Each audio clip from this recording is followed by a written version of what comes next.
হঠাৎ করে আমার বহুদিন পূর্বের কথা মনে হইল। বহুদিন পূর্বে আমার পীর কেবলা জান বলছিলেন, সকালবেলা খান সাহেব আবেদ আলী দুইজন দৌড়ে আসলো। হল হুজরা মোবারক হুজুর কেবলা বললেন, বাবা আজকে আমার দরবারে একজন মমিন ব্যক্তি আসবে। এই মমিন তো আজীবন শুনছি, কিন্তু মমিন বলতে ওই যে আমাকে বাড়ির দ্বারের খালাতো ভাই মমিন, এই মমিনই দেখছি। আসল মমিন কে এটা দেখি নাই। হুজুর কেবলা বলছে মমিন আইব, অবশ্যই মমিন চিনি আলামু। কে এই মমিন? জোহরের নামাজের পরে 3টা গাড়ি এলো, সব লম্বা জামা, পাগড়ি, টুপি, আইয়াই স্লোগান দিল দরবারের মাঠের, মাদ্রাসার মাঠে, বেদাতে রাস্তা না উড়িয়ে দাও। এ কি আজীব কারবার! আমরা তো মার মুখী হইয়া দারুদার শিবির থেকে রওনা দিছি। কে রে, কার এত বড় ক্ষমতা? আমার পীরের দরবারে স্লোগান।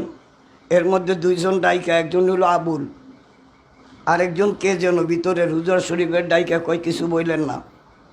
কেবলা চান বইলা দিছে, এই কাপেলার লোক যারা যাহা কিছু করবে কেউ কিছু বলতে পারবে না। এরপরে দেখি দরবারের গেটের মধ্যেও জুতা ভাই দিয়ে আনে। এখন তো আর সহ্য হয় না। কিছু কিছু পাগল আছে না, যে সহ্য করতে পারবে না, যতই যা মনে খেয়ে তখন কন আমরা আইন মানবো না। কিছু পাগল আছে, পাগলের জন্য আইন নাই। আইসা বলতেছে কেবলা জান নিষেধ করছে। তো ওনারা গেটের মধ্যে পাড়া দিয়া সবাই জুতা খুইলা লাইল, দেখতেছে সবার পায়ে জুতা নাই। আপাত দৃষ্টিতে একটা ভদ্রতা, জুতা খুইলা লাইল, কিন্তু একজন ব্যক্তি জুতা খুলল না। লাঠি বর দিয়া দিয়া ওনারে আরেকজনে দরিয়া ভিতরে যায়। যাইতে যাইতে কিরে জুতা লইয়া কই যাইব, কই যাইব, কই যাইব। ভিতরে হুজরা শরীফের সামনে গেল, হুজরা শরীফের উপরে উঠলো, সিঁড়ির উপরে উঠলো, জুতা পায়। এখন তো আর কলি যায় মানে না। এইতে যে মনে কেউনি মাইরালাম। আমার পীরের হুজরা শরীফে জুতা পরে এত বড় ক্ষমতা। সবাই চুপ, সবাই একজন আরেকজনের কয় চুপ। কারণ আমরা কোন চুপের মধ্যে আছি, কিছু কইতামও পারি না, সইতামও পারি না। আল্লাহর কসম, ওই মজলিসে আমি ছিলাম। উনি হুজরা শরীফের ভিতরে ঢুকতে যাইয়াই খাট মোবারকের ভিতরে কেবলা জান বসা, নূরের পুতুলের দিকে একটা নজর দিয়ে বলতেছে, আপনি কি 18 পীর? পাশের থেকে একজন বলল, উনি হুজুর। নিজের জুতাটা নিজে খুইলা মুড়িদের হাতে দিয়ে বলতেছে, আপনি যদি 18 পীর হয়ে থাকেন তাইলে তো আর আমার এখানে প্রশ্ন করতে আসা হইতো না। তার কারণ আমি দয়াল নবীজিকে 3-3 বার জিজ্ঞাসা করছি, ইয়া রাসূলুল্লাহ, এই জমানার মুজাদ্দেদকে, এই জমানার মুরাদ ফকিরকে আপনার চেহারাটা আমাকে 3-3 বার দেখিয়ে দিছে।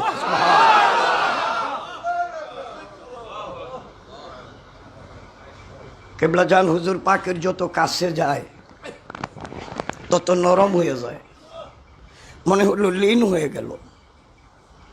আমি এক ব্যক্তির সাথেই দেখছি কেবলা জান হুজুর পাক মুসাফা করছে, আমি দেখছি।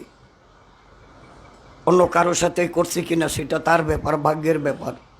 মুসাফা করলেন, হুজুর কেবলা জান উপরে বসতে বললেন, উনি উপরে বসলেন না। উনি বললেন, আপনার সাথে বসার ক্ষমতা আমার নাই। কেবলা জান হুজুর পাক কি বললেন, উনি কি বললেন, ভিড়ের চুড়ে পুরা হুমতারি নেয়। ওনারে বিদায় দিলেন 3 তলায়, মাদ্রাসার 3 তলায় গেলেন। মাদ্রাসার 3 তলায় যাইয়া উনি দুপুরে হুজুর বললেন, ওনারে খাওয়াও, ওনার লগে মেহমানদেরকে খাওয়াও। এই সাথে ওনার দরবারের এক লোক মনে মনে নিয়ত করলো, যদি হুজুর পীর হয়ে থাকে, খাঁটি পীর হয়, এই আইটেমের তরকারি যদি খাওয়াইতে পারে তাইলে বুঝুম খাঁটি পীর। আলেম ওলামা তো একটু খাওয়ান পাইলেই খুশি হয়।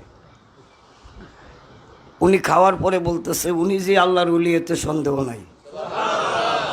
ওনারা আলেমদেরকে বলতেছে, উনি আল্লাহর ওলি। কেমনে বুঝলেন? আমি যা চাইছি তাই হয়েছি। বিশাল ঘটনা। সারাদিন গেল, আমার ঘরে 8 জনকে দিল ওনার সাথে সাথে থাকতে। রাত্রে 11টার দিকে এশারের নামাজের পরে উনি তো অজিফা কালাম শেষ করলেন, ওনার মাথা হাতে উনি অজিফা করলেন। এক পর্যায়ে উনি চোখ তো বন্ধ, উপরের দিকে মাথাটা দিয়া চোখ কিন্তু বন্ধ, কয় আহারে পাইলাম না। উনি মজ্জুম হালের অলি আল্লাহ ছিল, এইটা পাইল নাকি। আমরা অপেক্ষায় বয়ে রইলাম। 1 থেকে 1.5 ঘন্টা পরে উনি পুরো শরীর ঘামিয়ে গেল, ফ্যান চলতেছে, এরপরও বাতাস করতেছি, ওনার ঘাম গোসলের মতো পড়তেছে। আপনার হালের মধ্যে আসার পরে ওনার আলেমরা সহ আমরা প্রশ্ন করলাম, হুজুর আপনি পাইলাম না রে এই শব্দটা করলেন। উনি বলতেছে, আমি মোরাকাবা কইরা দেখতে চাইলাম উনি কোন স্তর পর্যন্ত যাইতে পারে। সুবহানাল্লাহ বলে, সুবহানাল্লাহ।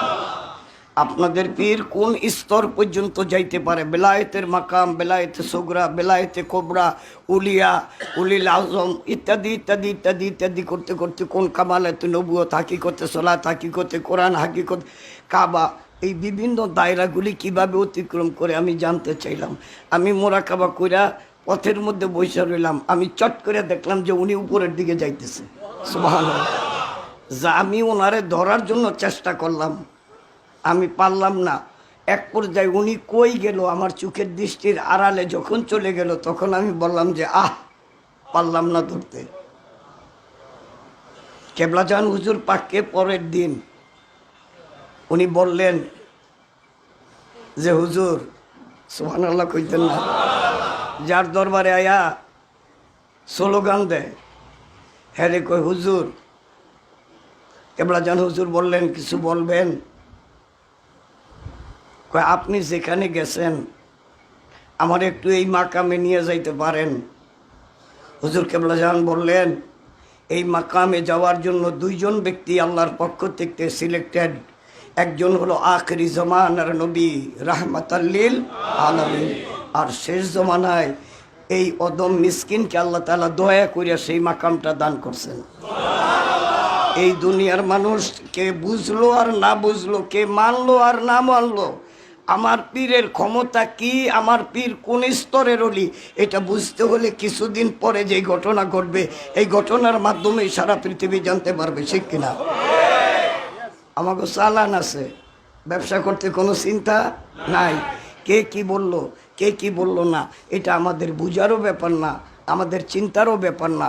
আমার কিবলাজান হুজুর পাক যেই স্তরের অলি আল্লাহ, ওই স্তরের অলি আল্লাহ জগতে আসে নাই আর আসবে, এটা হলো আমাদের পূর্ণ কথা।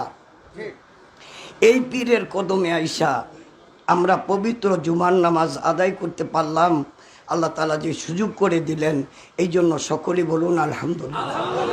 আরো জোরে বলুন আলহামদুলিল্লাহ।